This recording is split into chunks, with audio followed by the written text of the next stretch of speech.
Miss Amber, can I call you right back? Okay.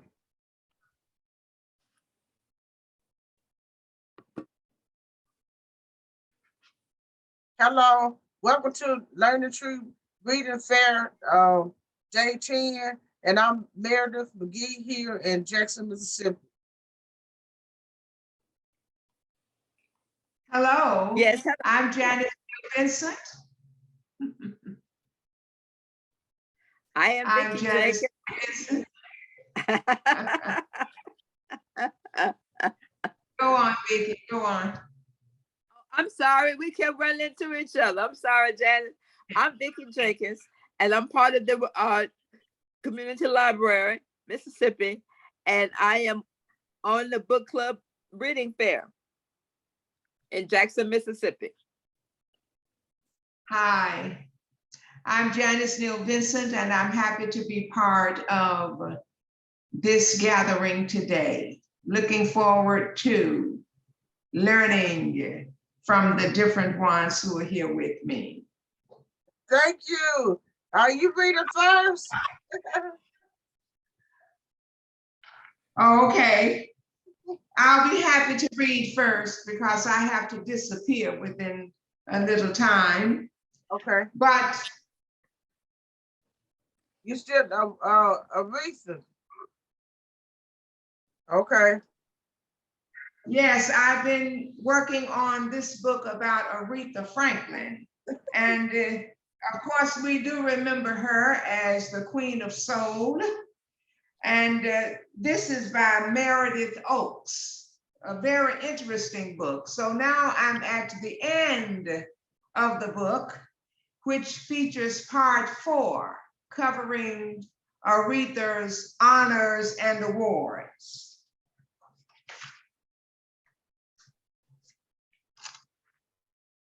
Wow.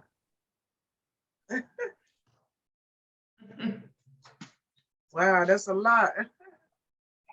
Yes, that's a lot. And she's holding up her shoes, and I guess she's thanking the public for the purchase of the outfit and the shoes. Holding up. Oh. Oh, wow. Yeah, she get her. So we find her here, of course, in her fur. She's backstage at the 10th Annual American Music Awards after winning Favorite Album, Soul R&B for Jump to It, 1983. I remember that song. In her voice, we could feel her history. In her voice, we could feel our history. Of all the honors Aretha amassed in her 6-decade career, a high point for her was receiving the Presidential Medal of Freedom in 2005, the highest civilian award granted by the United States. It was in recognition of her lifetime of achievement and helping to shape our nation's artistic and cultural heritage. The ceremony brought Aretha to tears, its emotional intensity heightened by timing. Just a week earlier, she was at the Greater Grace Temple in Detroit, singing at the funeral of civil rights leader Rosa Parks, who'd been awarded the Medal of Freedom in 1996. The word freedom itself packs so much power in terms of Aretha's life and career. It was a theme in her classic late 1960s recordings, Out of Reach, In Chain of Fools, abandoning the artificial constraints of subjective beauty in You Make Me Feel Like a Natural Woman. And as lyric in Think, her voice resonating with incremental strength as it climbs the pentatonic scale with each utterance of freedom. Since Chicago DJ Purvis Spann crowned her the Queen of Soul in 1967, Act of Respect brought her widespread renown. Aretha has been granted numerous awards for her inimitable, empowering voice and her charitable work.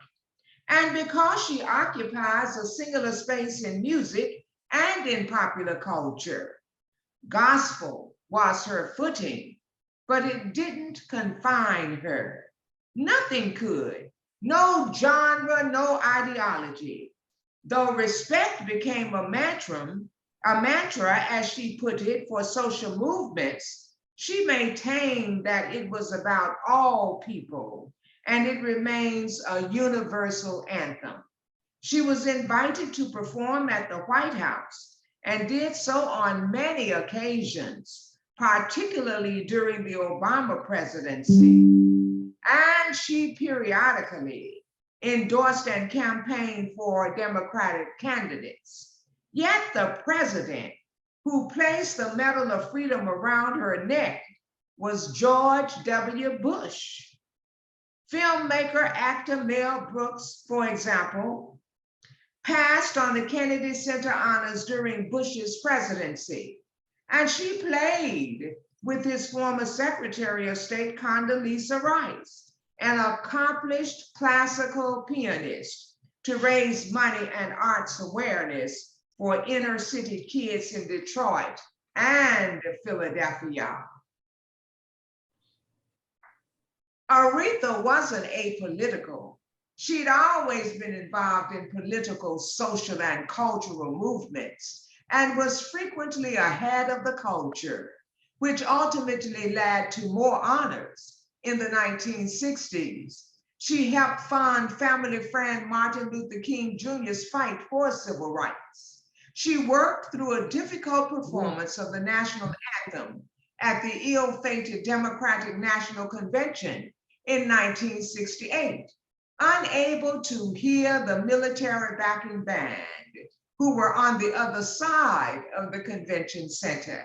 She lagged behind the musicians and the crowd and flubbed the words at one point. People freaked out, thinking it was subversive.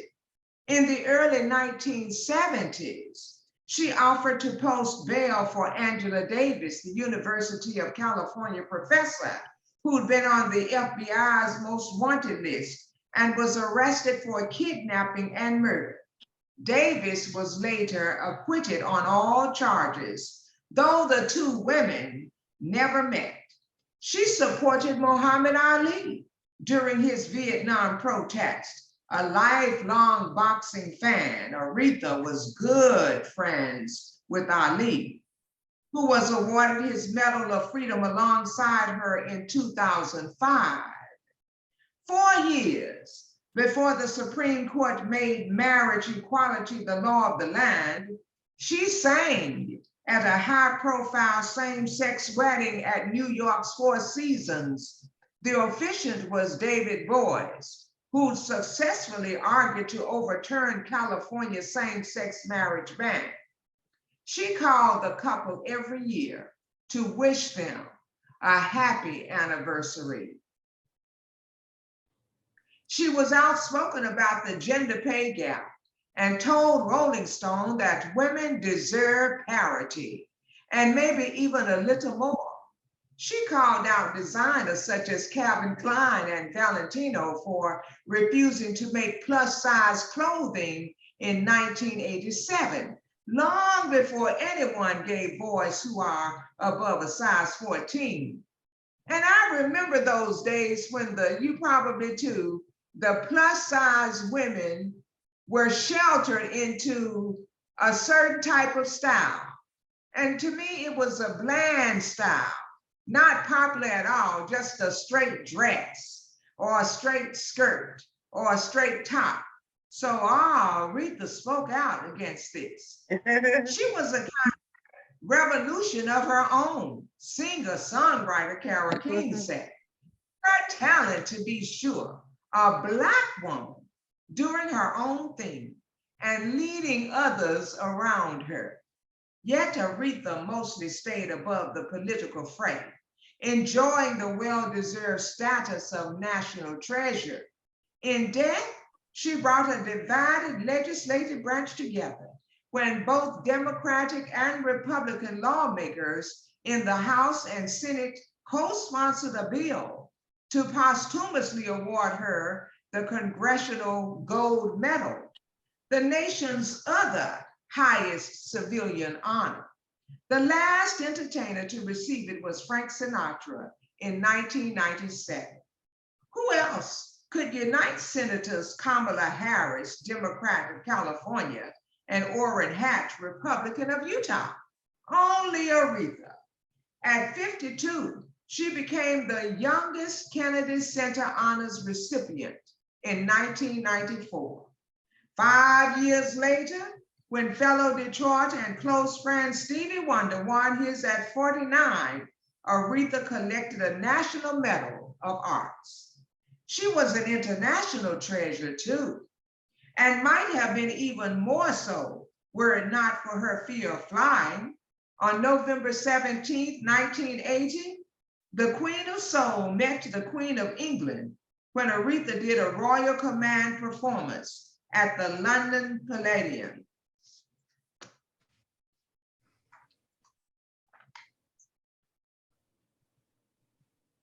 What year was that? This was in the 80s, in 1980, it says here. Okay. Sammy Davis Jr. introduced her. We also have royalty in America, he said. We have the Duke of Ellington, the Count of Basie, and ladies and gentlemen, I bring you the Queen of Soul. She said she'd accepted an invitation, her aviophobia, but it never happened, to overcome her aviophobia, but it never happened. On August 31, 2018, however, just as Aretha's funeral was to commence, Queen Elizabeth II had the band of the Welsh Guards perform Respect, much to the surprise and delight of summer tourists gathered outside Buckingham Palace to observe the changing of the guard.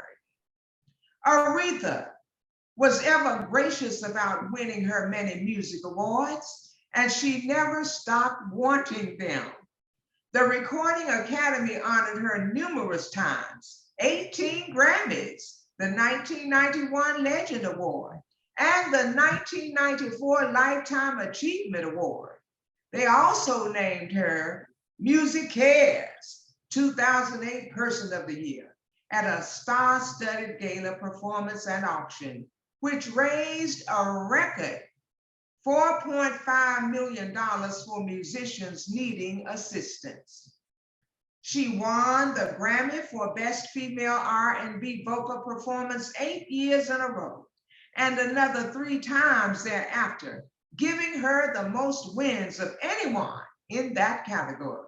And she was thrilled when Rolling Stone named her the greatest singer of all time in 2008.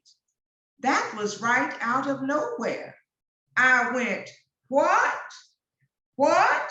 Like a double, triple take. Fabulous, fabulous. Thank you, Rolling Stone.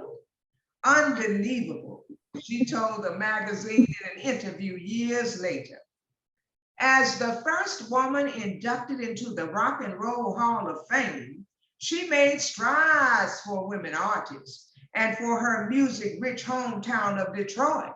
Motown stars Smokey Robinson and Marvin Gaye were in that 1987 class as well.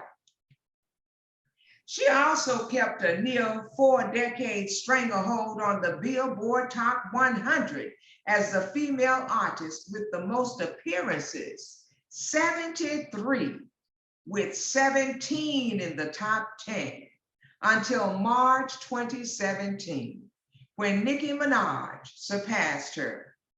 Honorary degrees, too, seemed to matter a great deal to Aretha, who dropped out of high school.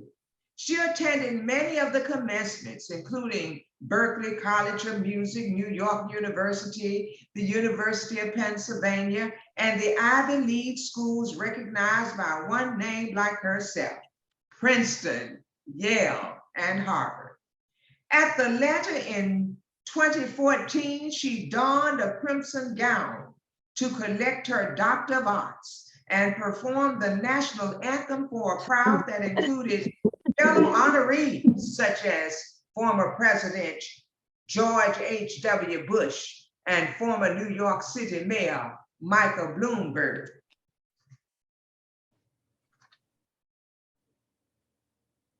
On this side, Aretha is at the National Democratic Convention.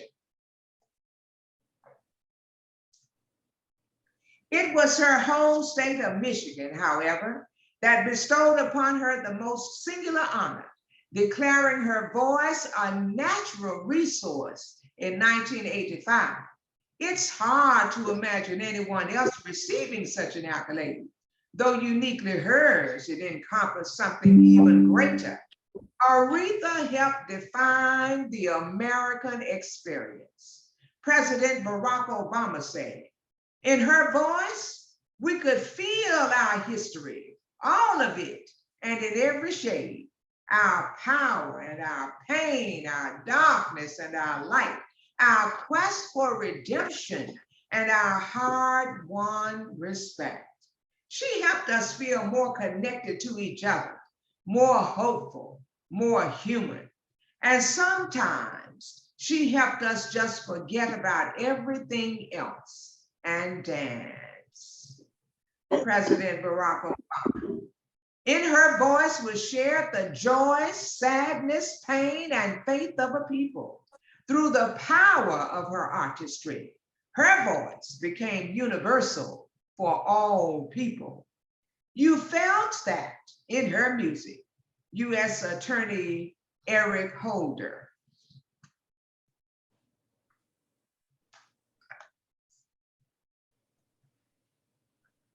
Here is Aretha. And Hold I it up think a that's little, her Jen. son. Here Okay. is Aretha. And I think that's her son, Kepper, who is standing beside her. You can see there, I believe, the street that's named after Aretha. And so she was going on with her legacy. Aretha Franklin Way is the name of that particular street there in Detroit, Michigan. The secret, though, of her greatness was she took this massive talent and this perfect culture that raised her and decided to be the composer of her own life song. Of course, that was former President Bill Clinton making such a remark.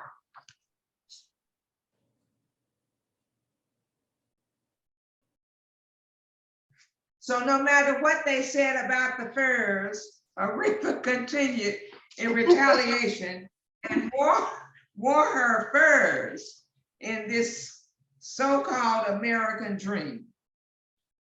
Okay, we see here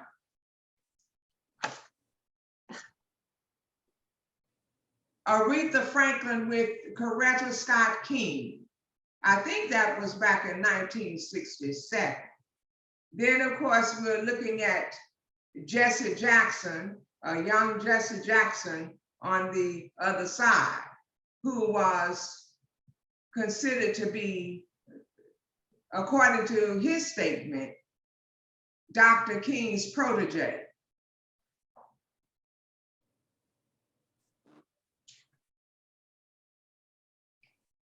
Oh, I'm sorry.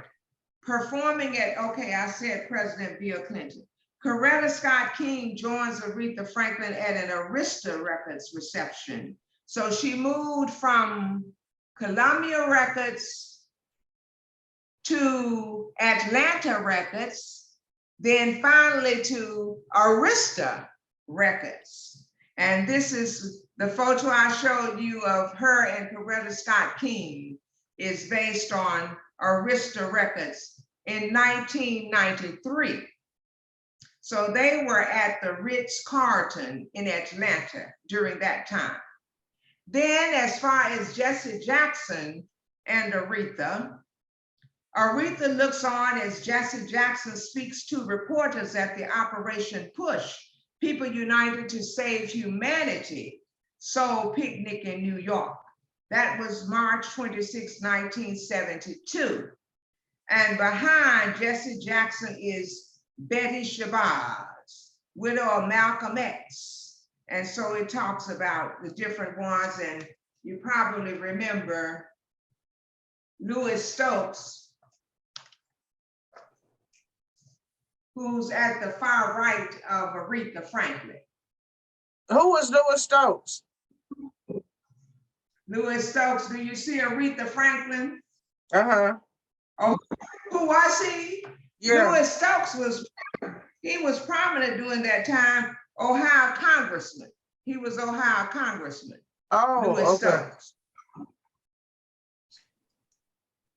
Down a little bit. Oh, I see. Okay. So this is just demonstrating here the legacy that Aretha did have in recognition of the civil rights movement.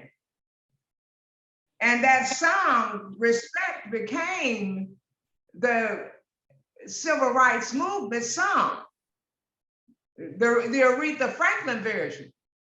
So she went on with Respect for decades. If it hadn't been for Aretha and others, but particularly Aretha, the civil rights movement would have been a bird without wings. She lifted us and she inspired us. That is Representative John Lewis of Georgia, who made that statement. And I did look up I looked up the oldest read version of Respect. Yeah. So I kind of a little bit remember it maybe as a child, but not much. I just really remember Aretha's stamp on it, which was you can't go behind that. Yeah. Like I said, the little girl went away and stole my song. Yeah. But she always gave him credit. People would be asking her, because it was like it really was her own. People would be asking her at the interview, did you write the song? And she never would say that she wrote the song. She said, no, Otis Redding wrote Respect. But she put her version there. And her version was the one that went away. Went all over the world. Yes, took it away. Yes, she did.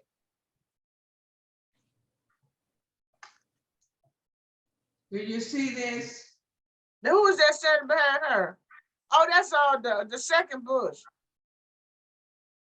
This is President George W. Bush. Mm-hmm. And she's receiving the Medal of Freedom Award that was read earlier. When you receive something like the Presidential Medal of Freedom, wow, after God's grace, I'm so grateful for good friends, loyal fans, and the love of music. That's Aretha. And that was in 2005 at the White House. On the next page is Aretha singing the national anthem on NFL Kickoff Live from the National Mall in Washington, D.C. in 2003. Go up a little bit. Oh, I see it. I see it. And so we know that she included a number of vocalists, choirs, and others in her different kinds of performances. So she was at the grassroots and the higher echelon levels. It did not matter. She loved her music and she loved to be around her fans.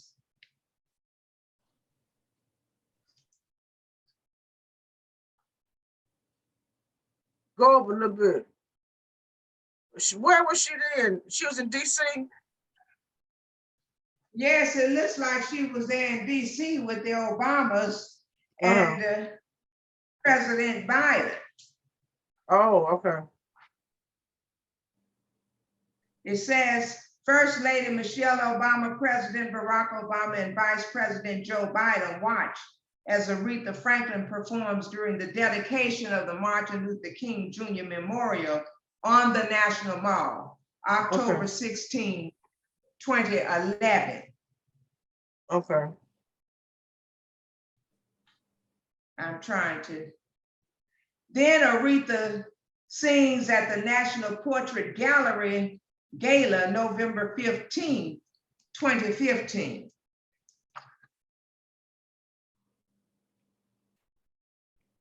Okay.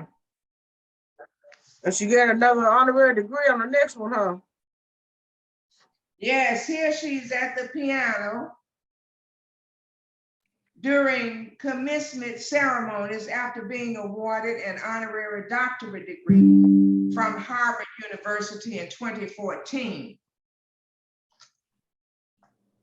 Okay.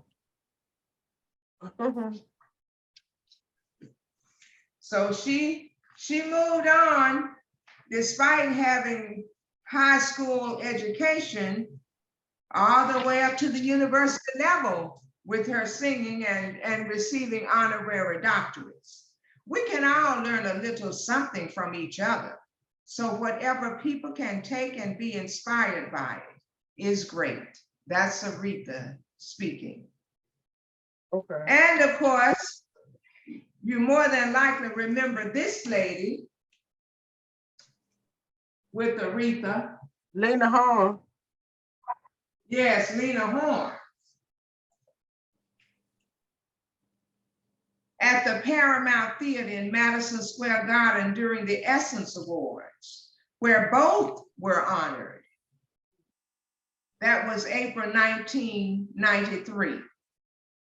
Then there are the singers John Legend and Aretha Franklin on stage at the 10th Annual TV Land Awards in New York, April the 14th in 2012.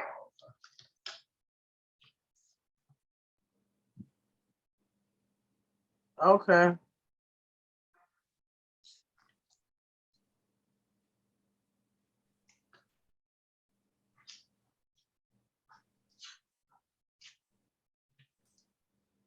Singing Chain of Fools at the Kodak Theater in Los Angeles for the United Negro College Fund Telethon, an Evening of Stars tribute to Aretha Franklin, September 2006. Okay. And how much further you got in that chapter? Or when can you get to a stopping point so we can have another reader? Not much, there are just a few more pictures. Okay, okay. In New York, Smokey Robinson and Elton John at a rehearsal for the Aretha Franklin Duets concert to benefit the Gay Men's Health Crisis, April 1993. Okay.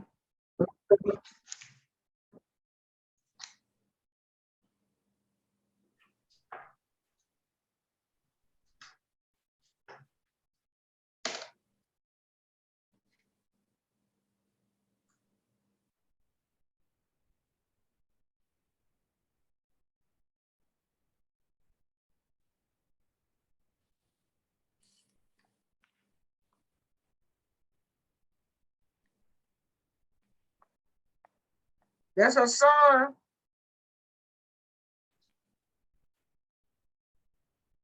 Oh, you unmuted, Janice.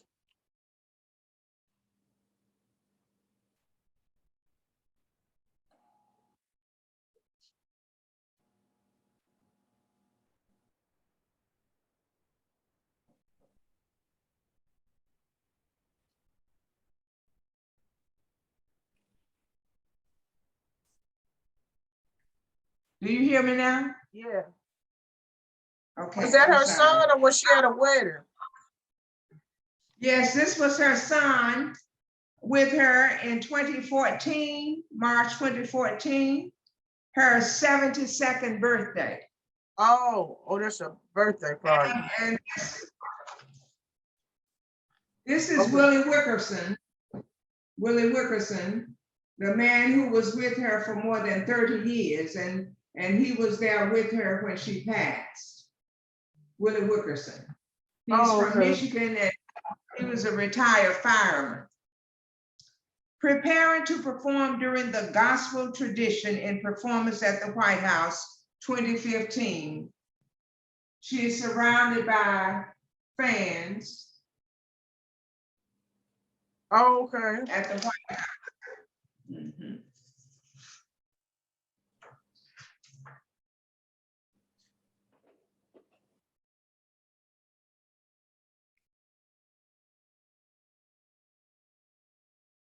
Look like Bill Clinton was in the audience, huh? Oh, you beat it again.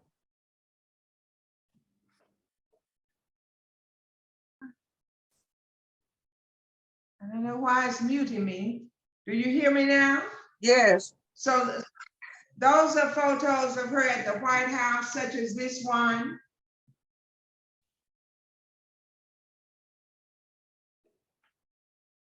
What year was that?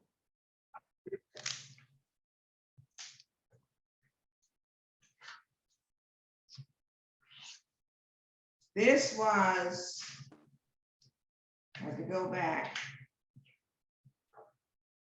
around 2015 with these different photos, the year 2015.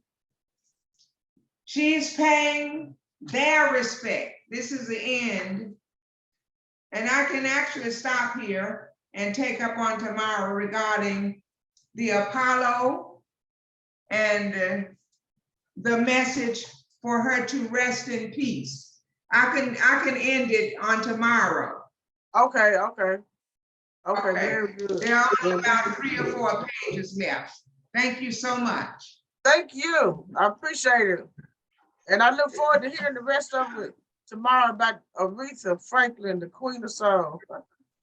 Hey, Vicky, our star has come. That's Charlie Ann. Oh, Can we okay. get her ring next? We let her go. Yeah. Yeah, and then you can go and I can go last. Hey, Charlie. Okay.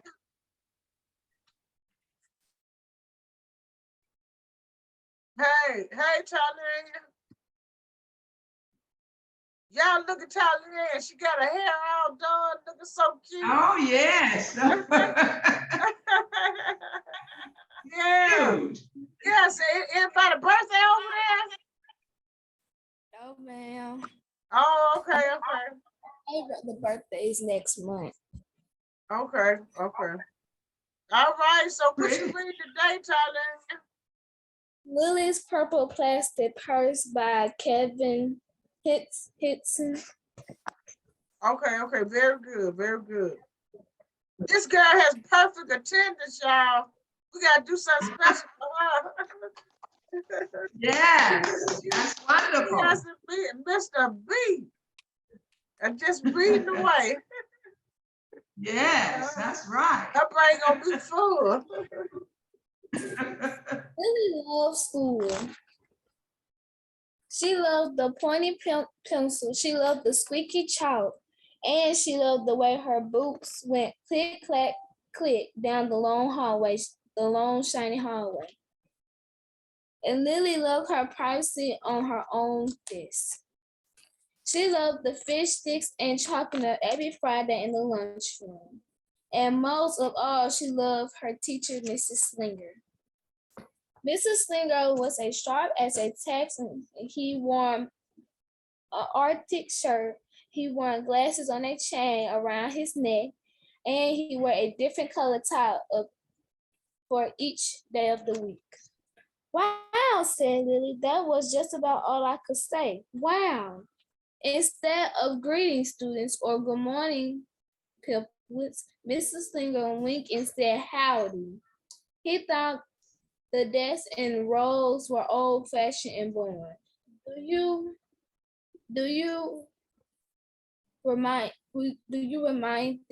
always think you can handle a signal circle? And he always provided those most tasty snack things with the curly and crunchy and cheesy. I want to be a teacher when I grow up, said Lily. Me too, said her friend Chester and Victor. At home, Lily pretended to be Mr. Slinger. I want to be the teacher, she told her baby brother, Julian. Listen up. Lily even wanted her own set of division pictures. What with Lily, said her mother. I thought she wanted to be a surgeon or an ambulance driver or a diver, said her father. It must be because of her new teacher, Mrs. Slinger, said her mother.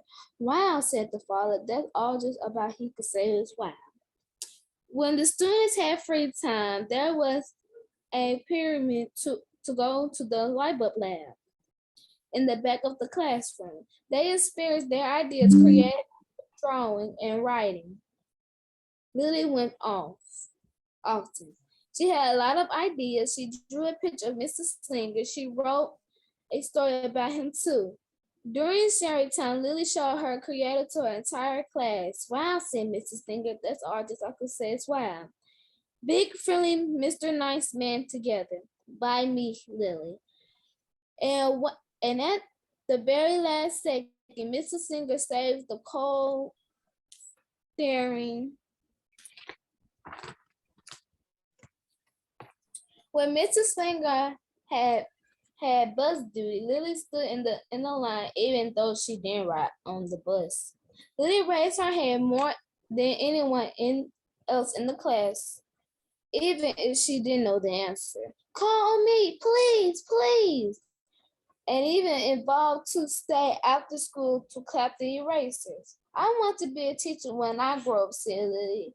Excellent choice, said Mrs. Slinger. On Monday morning, Lily came to school excited and happy. She had gone shopping with her Grammy over the weekend. Lily had a new pair of movie star glasses, complete with glitter diamonds on a chain like Mrs. Slinger. She had 3 shiny quarters. And best of all, she had a brand new purple plastic purse. She placed a tiny tune when you opened it. Lily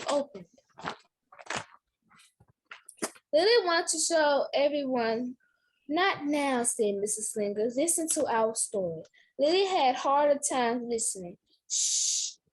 Lily really wanted to show everyone. Not now, said Mrs. Slinger. Let's be considerate of our classmates. Lily had a hard time being patient. Lily really wanted to show everyone. Not now, said Mrs. Slinger. Wait until recess or sharing time, but Lily could not wait. She's in trouble. The glasses were so glittery, the quarters were so shiny, and the purse played such nice music.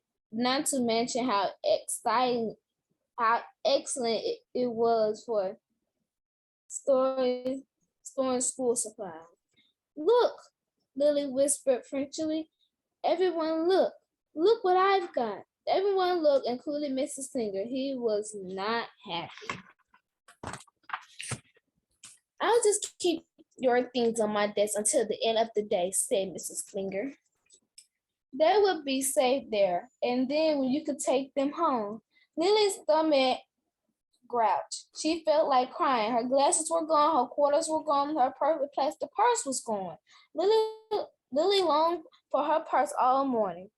She was even too sad to eat the snack Mrs. Slinger served before recess. The afternoon, Lily went to the light bulb lab. She was still very sad. She thought and she thought and she thought. And she became angry. She thought and she thought and she thought some more. And even became furious. She thought and she thought and she thought a bit longer. And she drew a picture of Mrs. Slinger. Uh-oh. Big fat meeting. Mr. Stealing teacher, claws thieves bad, wanted by the FBI. P.S. I don't want to be a teacher when I grow up. Right before the last bell rang, Lily snuck the drawing into Mrs. Singer's bag.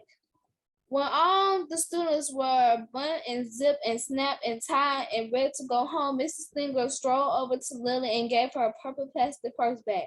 It's a beautiful purse, said Lily. Your colors are nice, your jingles are nice, even those glasses are absolutely fabulous.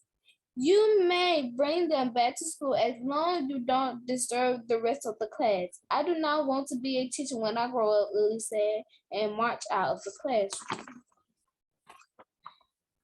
On the way home, Lily opened her purse and her glasses and quarters were inside. And so it was a note from Mrs. Singer. It says, today was a difficult, but tomorrow will be better. There was also a small bag of tasty snacks and the bottom and the purse. Lily's stomach grouched again. She felt like crying. She felt simply awful. Lily ran all the way home and told her mother and father everything. Instead of watching her favorite cartoon, Lily decided to sit in the uncomfortable chair. Lily said, I'll stay here a million years for Mrs. Slinger. Why does everything always happen to me? 1051, 1052, 1059. Oh, I'm bad. 1099. 99. The night Lily drew a nice picture of Mrs. Slinger and wrote a story about him too. Lily was really sorry. So everyone forgive her. Even her parents, even her stinky baby brother, even except incredible teacher. And then the sun shine its smiling face down on everyone and everything, even the bugs and worms. The end. Listen up. I forgive you. I forgive everyone. Kind, good, nice. Could be a principal, but I am really sorry. Worms, bugs. I'm an author. How could he represent my Norfolk cheese balls? What does it say? Lily's mother wrote a note, and Lily's father baked some tasty snacks for Lily to take to school the next day. I think Mrs. Singer will understand, said Lily's mother. I know he will, said Lily's father. The next morning, Lily goes to school early. These are for you, Lily said to Mrs. Singer, because I am really sorry. Mrs. Singer read the story and he looked at the picture and he read the note. What does it say? And he sampled the snacks. Yum, yum. Wow, said Mrs. Singer. That's all he did is wow.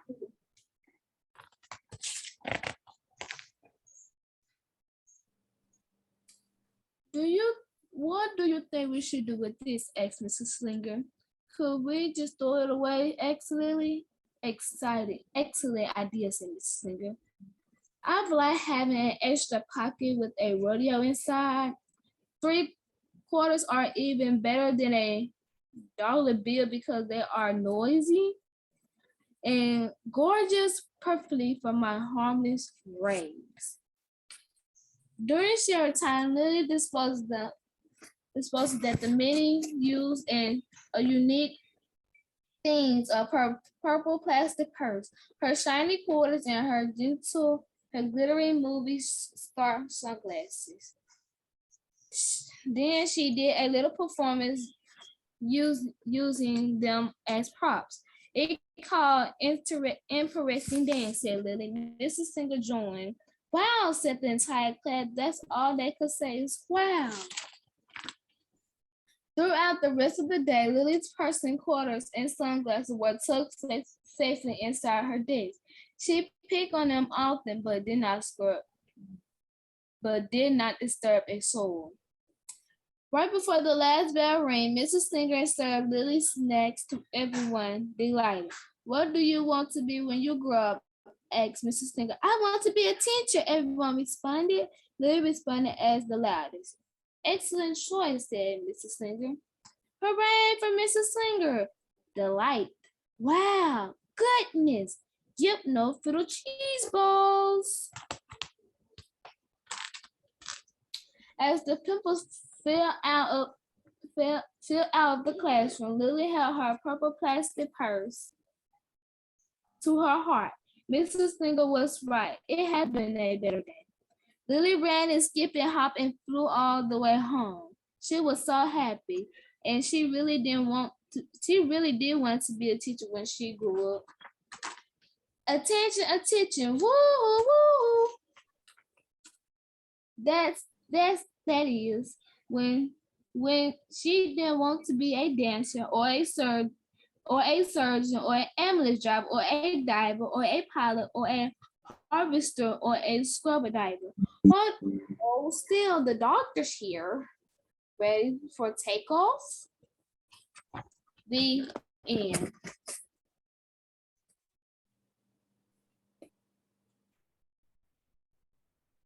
So, Tanya, give us a summary of what you just read. It seemed like she was interested in being entering a lot of professions. Well, about Lily Purple Plastic Purse, she wanted to be all those characters. She wanted to be all those characters, all those people that always saved our lives. And after she went with her Grammy, she got her purple plastic purse with glasses and quarters and a radio inside. She wanted to show her class her purple plastic purse, but she was too busy interrupting the class. So Mrs. Slinger took her things away from her. Then she became angry and furious, and she thought some more. So instead, she wrote a picture and read, "Big fat meaning, Mrs. Slinger. Bad, cause thief, bad. Wanted by the FBI. P.S. I don't want to be a teacher when I grow up." So she wrote that. Then at the end of the day, it was like her face, her reaction of her face was like, she holds her hand out and look and thinking, she looking like, I want my stuff. Because Okay. that's how she's look.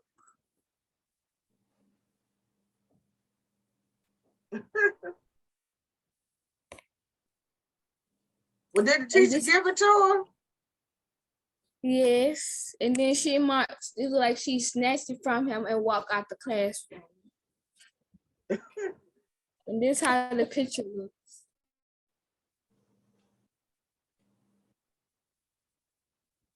Okay.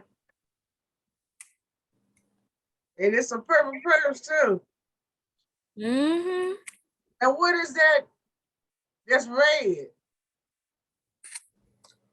Oh, it shows all the things that she called him: bad, claws, bad, and thief. Oh, okay. Okay. Yeah. All right. Well, you might get a chance to read last, or stay with us to the end if you can. And tomorrow's our last day. So, Vicky, how many Yeah. pages is in your chapter? Well, I'm on chapter 6 now. So let me see. I've got What's the name 5 of chapter pages. 6? I'm on chapter 6. What's the name of it? The name is Sister. The name of the chapter? That's what the name, chapter 6, Sister. Okay.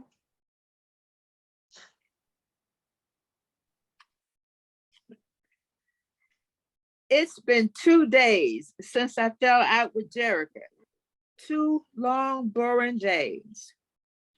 I hadn't realized how uneventful my life was before Jerica came along. Time seemed to fly by whenever Jerica and I were together last week. I lost track of time, gossiping all day, who was dating who was cheating on who. I really got grounded for a week.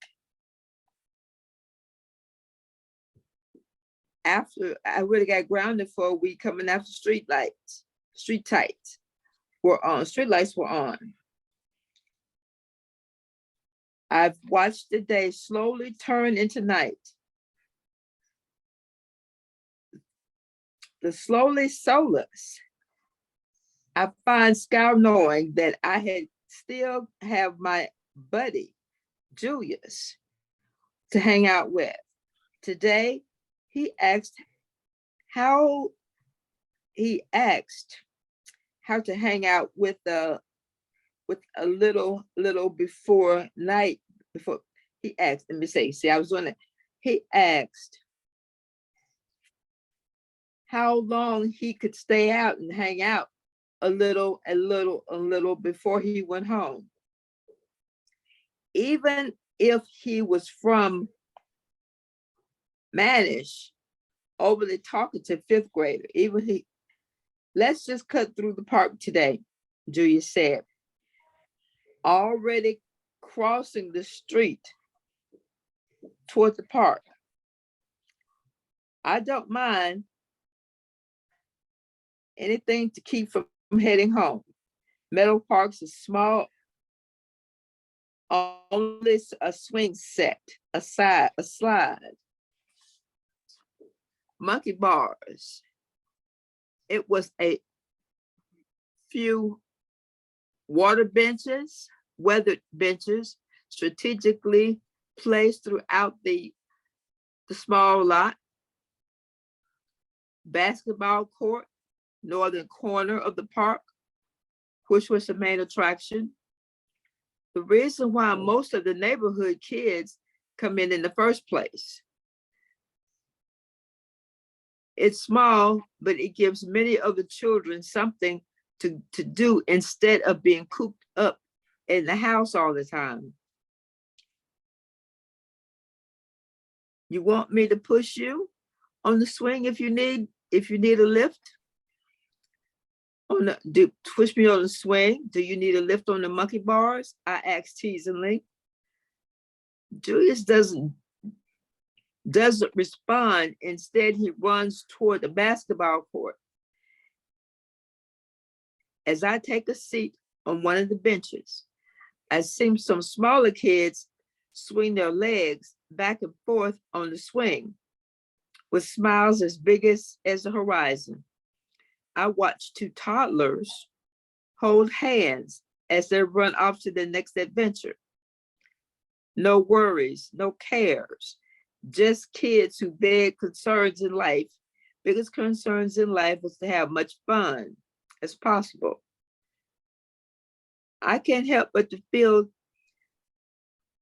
tiding jealousy as long as I caught up in their place of serenity. Thoughts, though I appear basis and interrupted, as I seem to be walking forward to me on the corner, as I see somebody walking out toward me out of the corner of my eye. I turn my head to see Julius, but he is not by himself. Who does he have with him? Jerica, what are you doing here? Even though I'm happy to see her, I wouldn't be letting it be known that. Lillian, Jessica says, greeting me by my government name, makes out all clear that she is still mad with me. Jerica, two can play this game, honey boo boo. Marco Polo, Julius claimed, as the only one enjoying himself. I thought you brought me here to see your sister, Jerica asked angrily. Whoa, pump your brakes, Judy. Pump your brakes, Judy. I didn't ask you to come to meet my sister. And all I introduce you to her, you just all I was just to hold you, and I'll introduce you to her if you hold your horses. Julius is the only 11-year-old boy that I know is talking like an 85-year-old man. Jerica, this is my sister. She. Julius cut off to Jerica before she could argue with him. Like I say, Lily is the closest thing I have to a sister. Jerica, I know you can say the same, right? Bird chirping silence. Only I didn't want to have to do this. But clearly, you two leave me no choice. Julius looked at both of us, shaking his head. Sister, you've been on my mind. Julius break off in song. I vaguely remember being in lyrics to the song. Julius now singing in full effect. Oh, sister, we're of two kinds. I know this Hobbit isn't singing the only song from The Color Purple, a movie older than me and definitely older than Midget. The only reason I know this song is because my mom sings it on the top of her lungs every time it comes on BET. Okay, at this point, I cannot hold it any longer. Hearing this fool sing, I could anybody rolling me include the second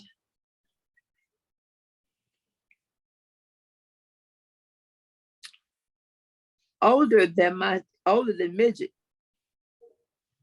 The only reason I know this song is because my mom sings to the top of her lungs every time it comes on BET. Okay, this point, I cannot hold it any longer.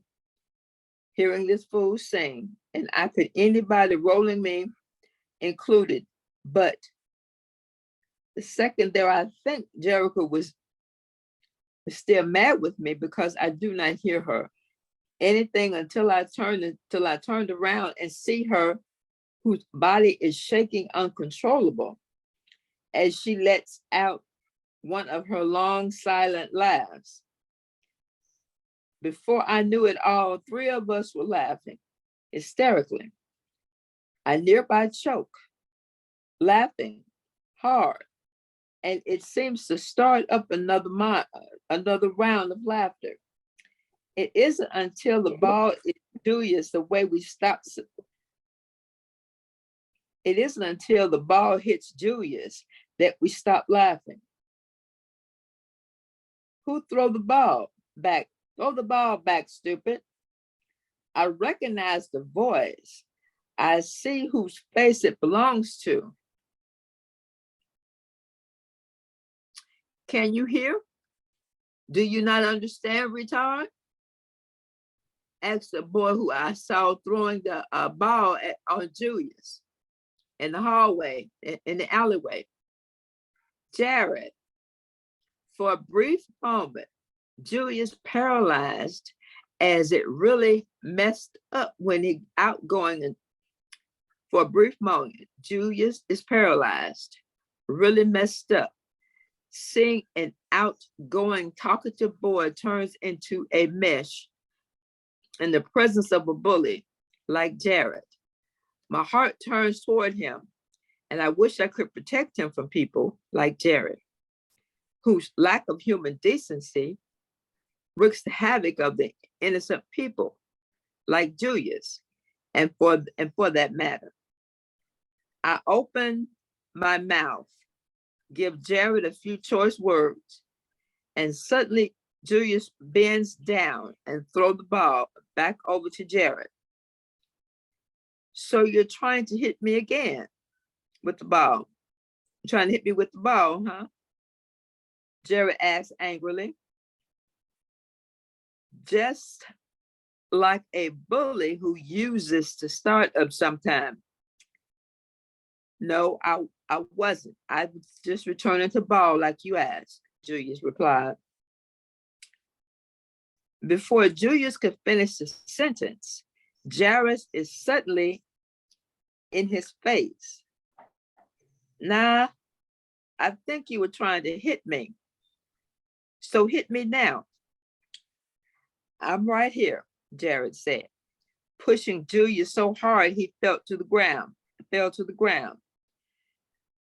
Jared and I both jumped up simultaneously, stand in front of Julius, separating them. Oh, I see. You got your big sister to fight for you again. I haven't fought you yet, but just keep talking. This may be your lucky day, I say angrily. Jared steps back with his hand held up in the air. My beef isn't with you, big sister, but your boy Julius owes me my play, and he'll pay me one or another. Now, the whole crowd is around us. Some of the kids start to instigate, telling Jared, hit Julius. No, I am not going to hit him. Not in front of his sister. He won't let me.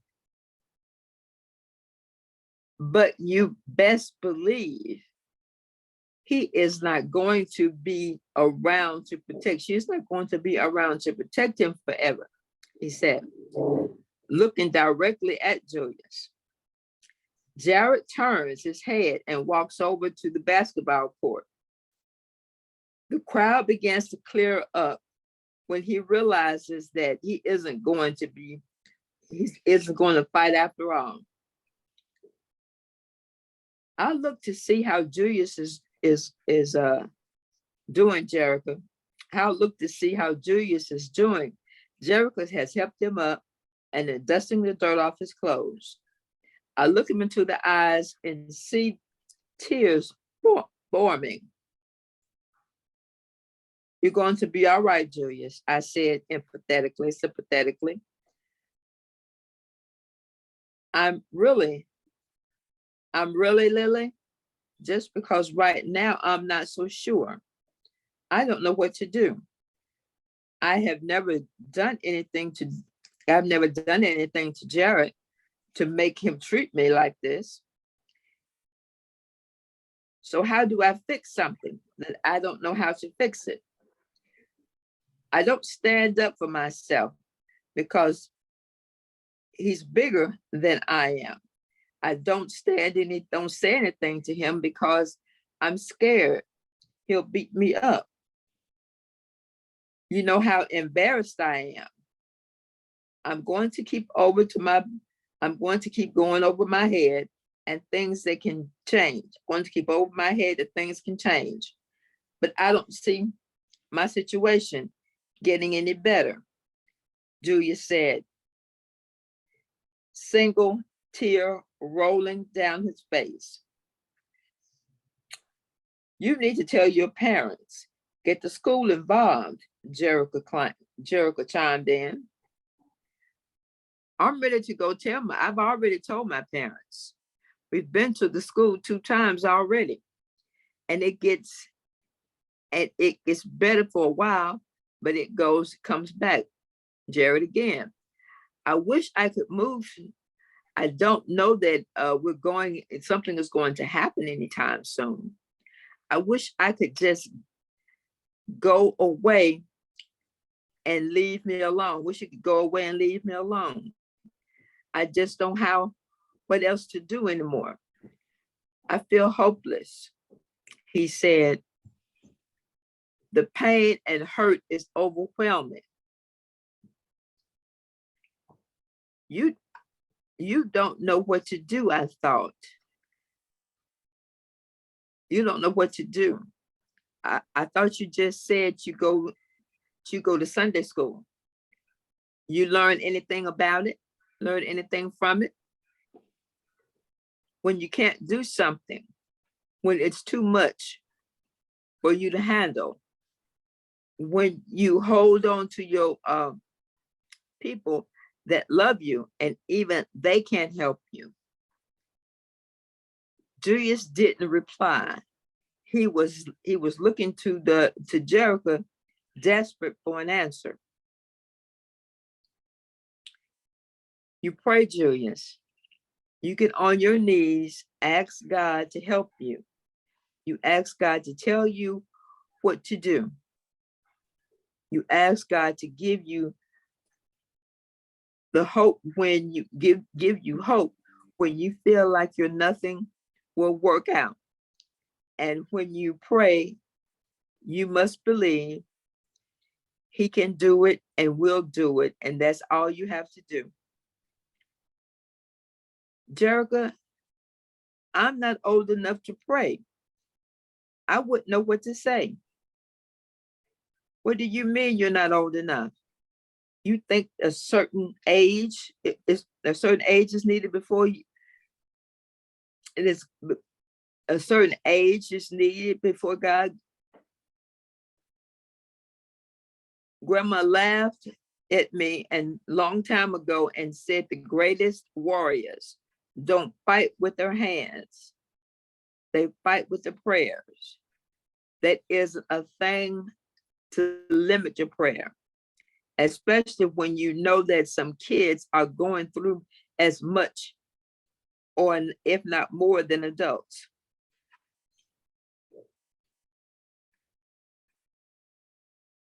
Grown-ups are quickly to tell you that you are too young and to be stressed out by anything, but they fail to realize that most of their problems fall upon us. When money is low and they can't come up with the light bill money, we are still sitting in the dark.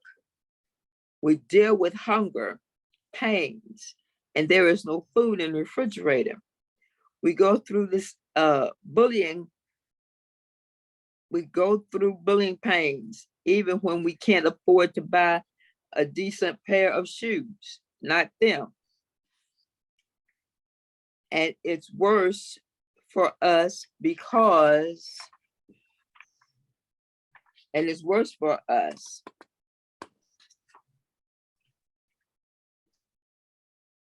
because there isn't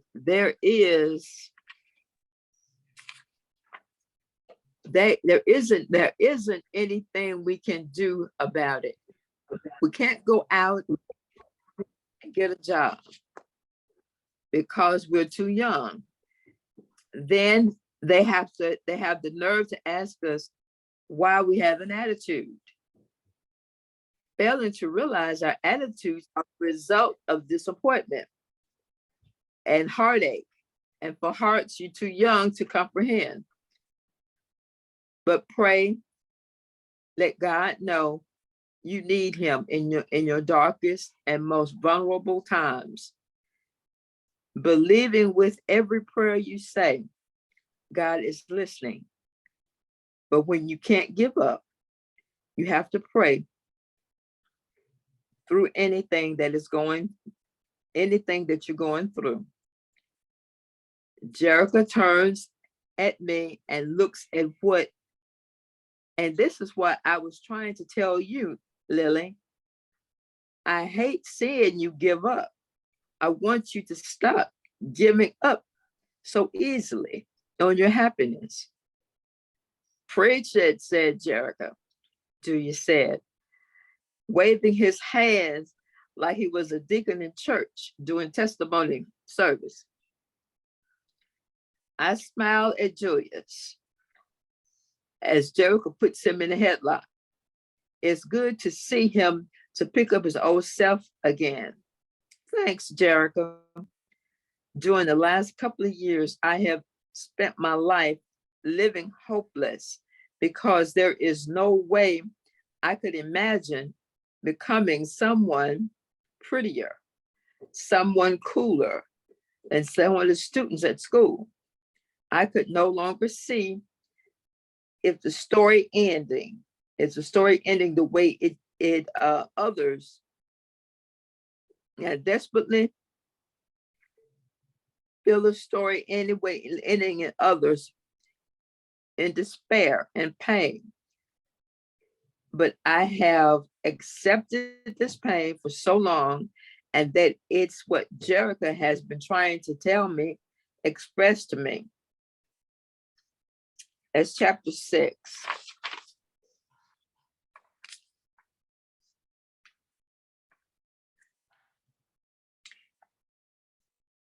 Chapter 7, the bully's mom. Going back to chapter 6, Janice, my thought was that it came down to what they were trying to say. Prayer is the solving of all illness. That's what I got from all of this. It's if whatever you're going through, however it is, you pray and everything will be resolved. That's what I saw. Is that what you saw? Yeah, so that was along with belief. Pardon me? Go ahead, Jen. I was saying yes, along with the person's belief. So if I'm praying, I'm having to believe my prayer. Well, I'm not calling words, I'm believing what I'm saying. And so I was just adding belief to that, the sum of it, you know. I've got to believe it. And then when I believe it, I'm feeling it. Yeah. Because it's part of me. It's my being. That's the reason why the prayer in the first place. Other than that, I could be doing something else rather than praying. But I have to believe it. That's true. And what else is this saying? All of that Julius was talking about is what Lily was going through, the bullying and the despair and the hopelessness. And so that's when the final end of it is that you have to, like you said, Janice, you have to believe in prayer. And that prayer, and as I say all the time, with things, through things, beside things, it always happens. Why did they name the chapter Sister, you think? That was chapter 6. Why did they name it Sister? Simply because in Julius' eyes, his sisters were Jerica and Lily, because they were the closest to him that he called sisters. And because they were the ones who he loved and his protectors, as he saw. Yeah. Well, that's good. So you next time you read, you'll be on chapter 6. I'll be on 7. Oh, so you just read 6. Okay, I just read. I'll be on 7 next time I can. Okay. Well, I'm gonna read. I'm gonna go ahead and read. I was on. I'm the last read. Them. We're gonna start the cycle again. Okay. I'm As Brave as You, Jason Reynolds, and I stopped on page 56.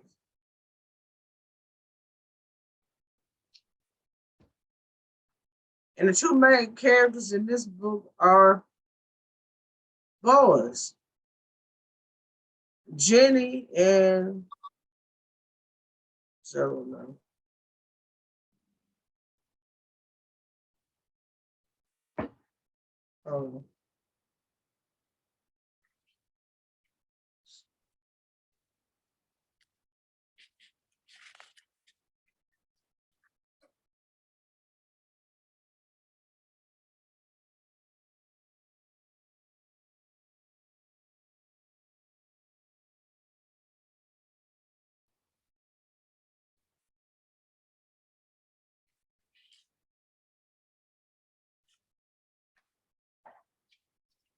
I'm looking for the other. It's two brothers, Jenny and wait one second. Ernie. And Jenny and Ernie. I think Ernie is the oldest of the two. Okay, let's see. Just the church, Grandpa said. Why didn't you answer it? Jimmy asked. He figured people always answer the phone whenever church was calling. Just seemed like the right thing to do. Maybe they were going to tell Grandpa about a miracle to fix his eyes. Because you and me shooting the breeze. Plus, they just want to pray for the sick. And that's nice and all, but I ain't sick, Grandpa told him. And before Jenny could even think on whether or not Grandpa being blind was in fact a sickness, especially since he said glaucoma was a disease, another question popped out. How did you know it was the church? You memorized phone numbers? Yep, even mine, even yours. I don't believe that. Why not? Because you never called, Jenny said. Grandpa, Grandma does, but you don't. Grandpa looked toward the window, which was kind of weird since he couldn't see out of it. He ran his tongue along the top of his teeth, then turned back toward Jenny. Well, I know it still.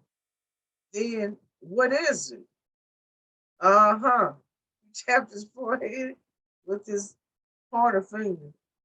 I'm not sure. Shucks, I swear.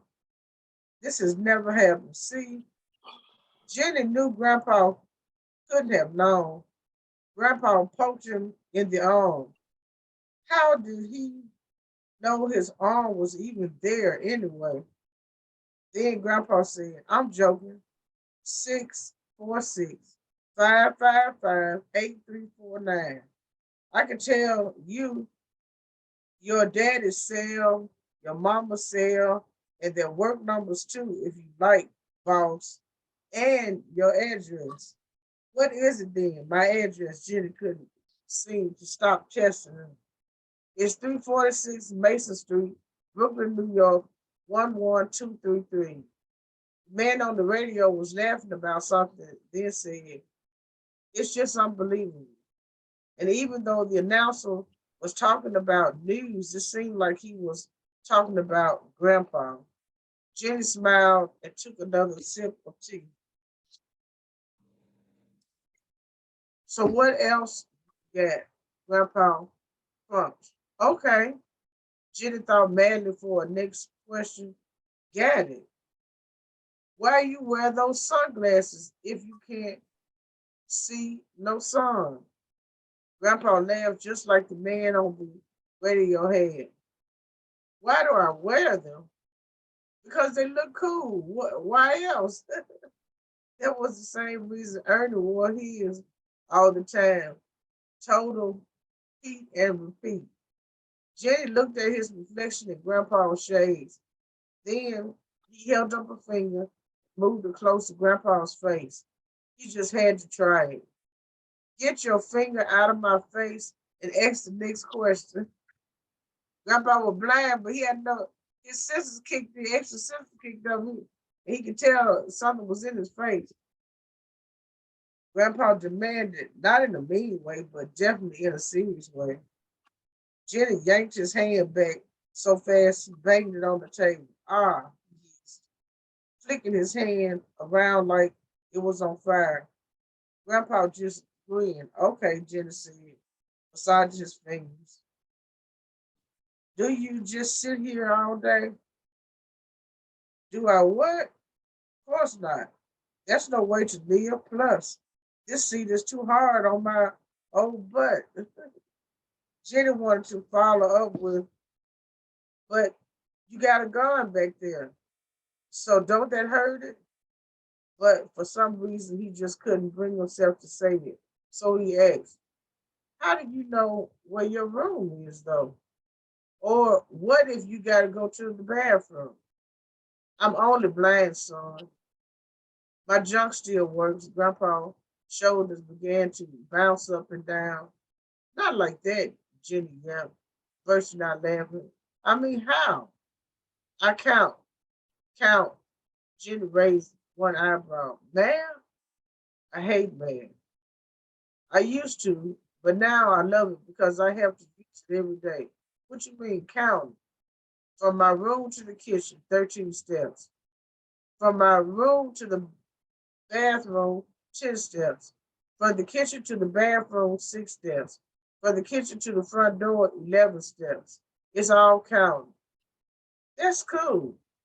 It was cool. And it was also cool that Grandpa was letting Jenny ask all those questions without getting upset about it. Ernie would have punched him by now. And by the way, where was Ernie? Still out there with the dog. It'd have been forever. Plus, Dad made it very clear they were supposed to look out for each other. Plus, Jenny was nosy, plain and simple. So he asked Grandpa for a timeout while he went to check where Ernie was. Out on the porch, Jenny was surprised to discover that it was actually hotter inside the house than outside. A small bird hopped along one of the wooden floor plates. It had deep blue feathers along its back, all the way down to its tail, which seemed to split in two like a snake's tongue.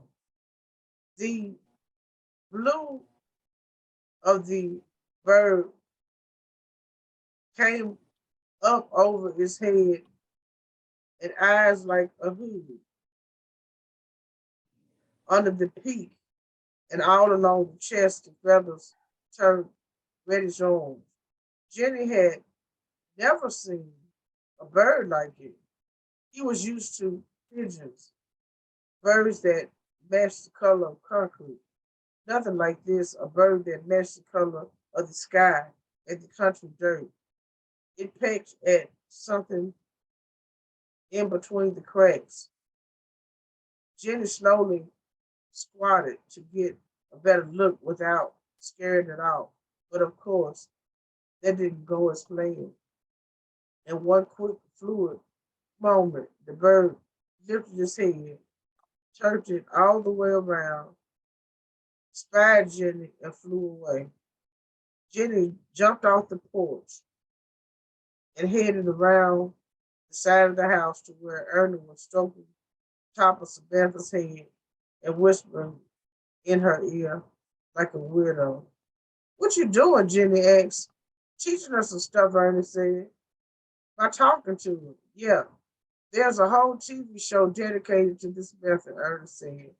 All confident. He had a way of saying stuff that made Jenny believe it, even if it really didn't make much sense. If you say so, then looking around and not seeing Grandma, Jenny asked where she was. I don't know. Probably on the other side of the house, Ernie said. Then began that whispering business with the dog again. Jenny had only come out to see if Ernie was cool, and he was cool. So Jenny was cool.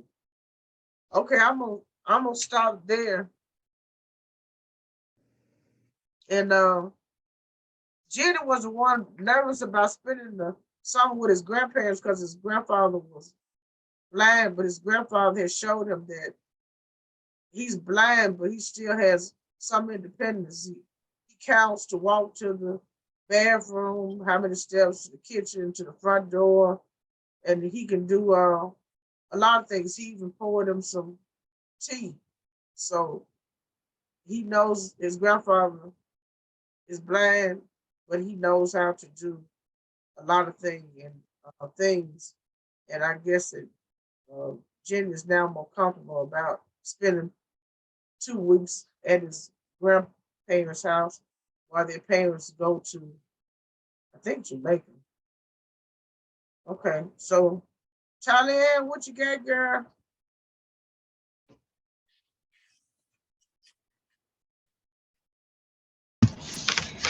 I'm gonna be reading. This is a book my grandma had got me from her job, and she wanted me to read it. It's called "Step Out from the Shadows" by Rose Kepper.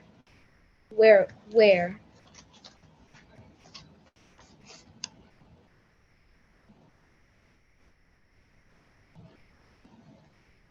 I read that book. It's a good book.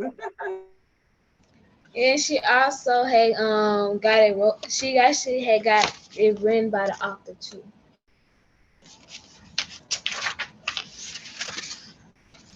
Folks read Rosie stories was around in 1857,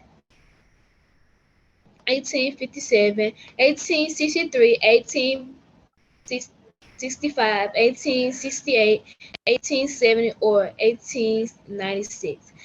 Decisions made in those years changed histories. Some of these were around in 1954. I was in the sixth grade in very segregated Washington, D.C. Brown versus Board of Equality. This discussion was a profound effect on my life.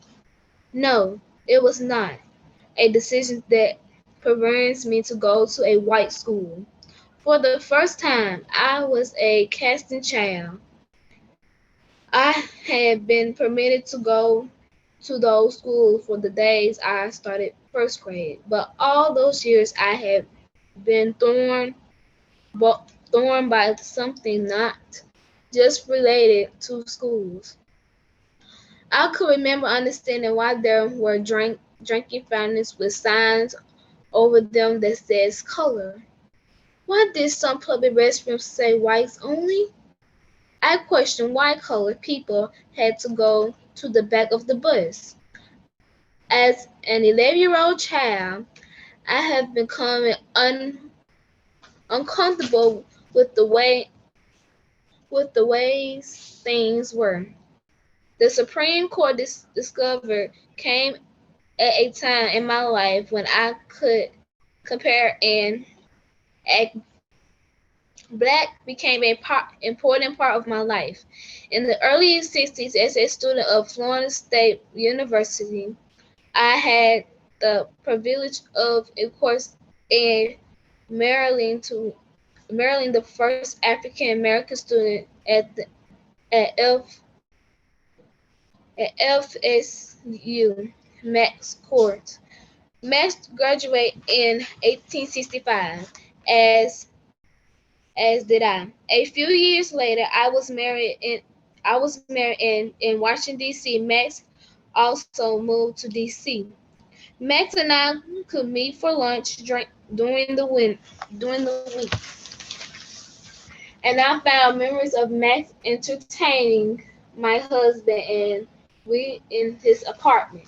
The fleeting days and evenings of my life are relative to my friendship with the Wares.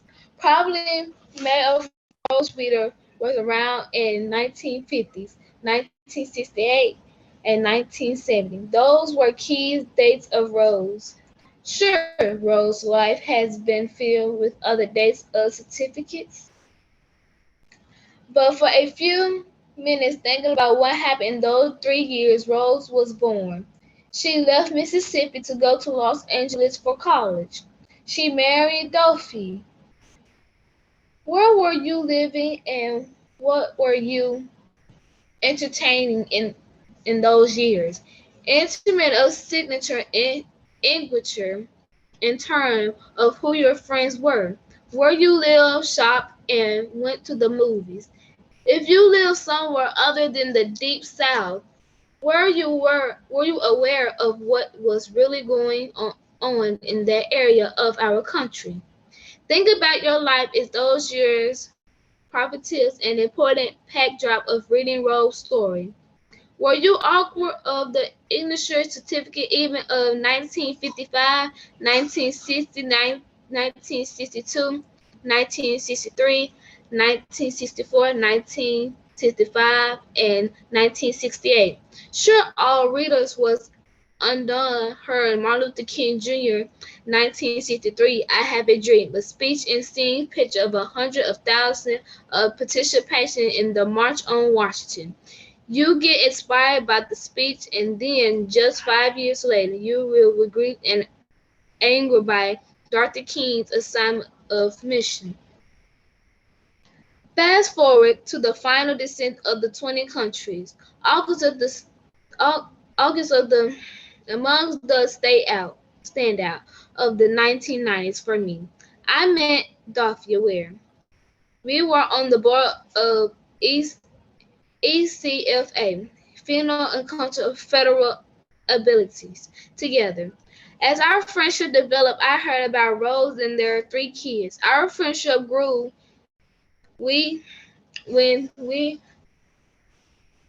late service together on the World Vision Board, and I finally got to meet Rose, the woman I heard so much about, and I became friends. This brings us today and awaits you in the following age, a page of hope, despairs, faith, romance, work, friends, prayer, family, and truth. I'm thankful of my friendship with Dufia and Rose.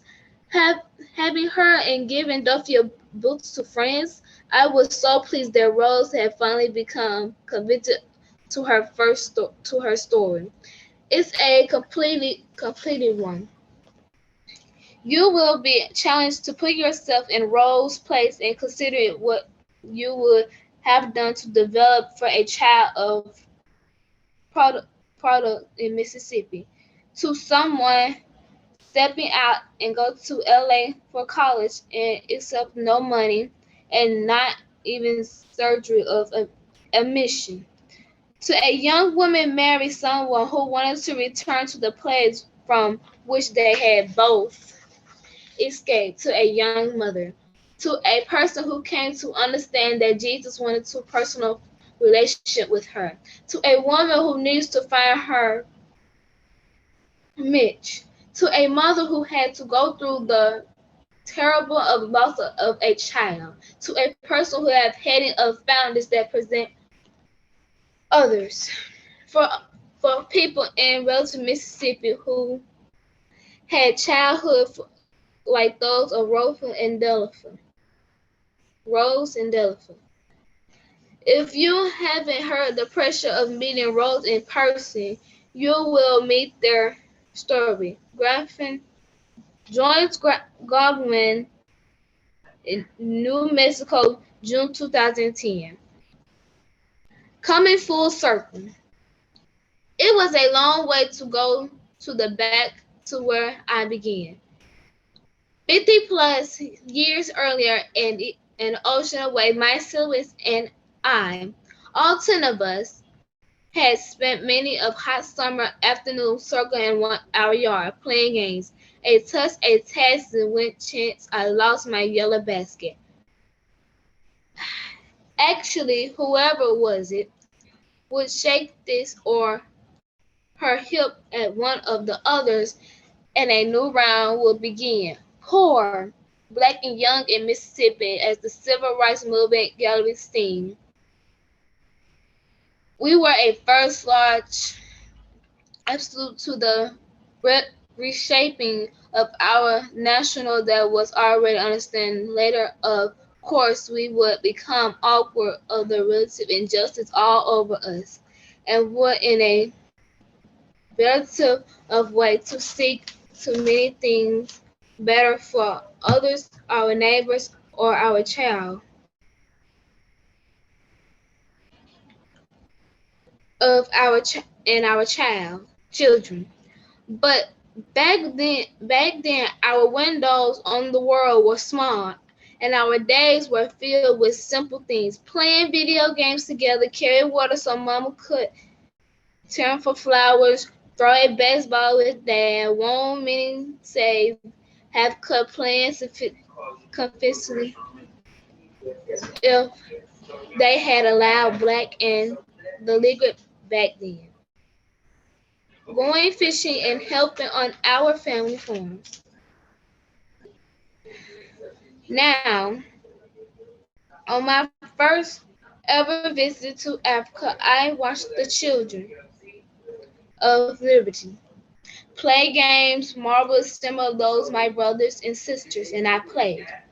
I observed to extreme poverty in which they live.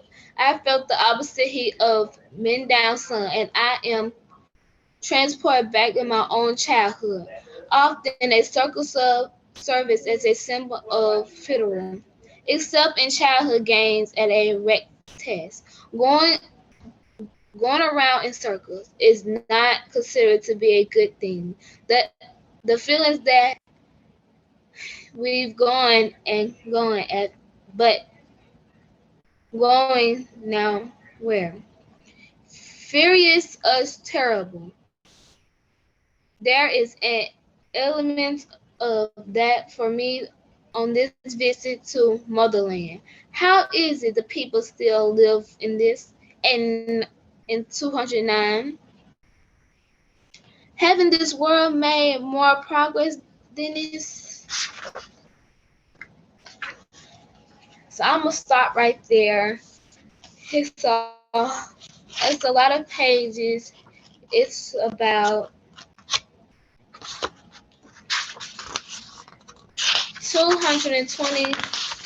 221 pages in this book. Yeah. So Look, basically, I read this book about 8 years ago. It's really a good book. You gotta go all the way to the end. Have you started on Midnight Moon? no. That's Well, a that's a novel. Huh? I could read one page of it. Oh, you done started reading Midnight Moon? Well, I haven't read it on Zoom, but I have been reading it at home.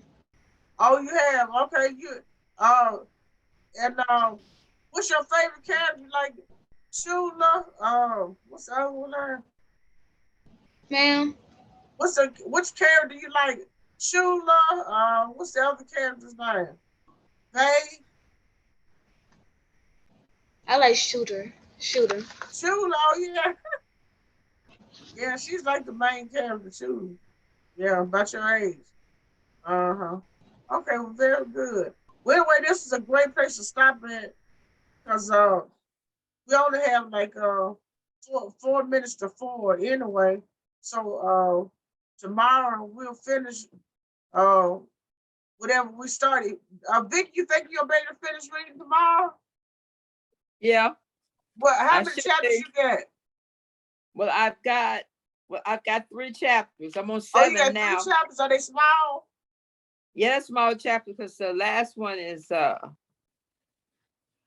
this small chapters because last one is 10 and they go from 10 to from 93 till 100. So they're small chapters. Oh, they're And other small chapters. chapters are like 10 pages each. The chapter Okay. 7, 8, they're Oh yeah, 10 I don't know pages. if you're They're finished, small. but it depends on how many readers we have. We'll see. Y'all Okay. y'all got pretty far with it. Just you and Tyler and Friday, didn't it? Okay. Y'all was able to read a lot. Okay, Yeah. then, well, Tyler and we'll see you tomorrow. You have a good evening. Okay, then. All right, have a good evening. I'll see you later, Tyler, and we'll see you tomorrow. Okay. All right, see y'all tomorrow. All right. Okay, bye. Okay. Bye-bye. All right.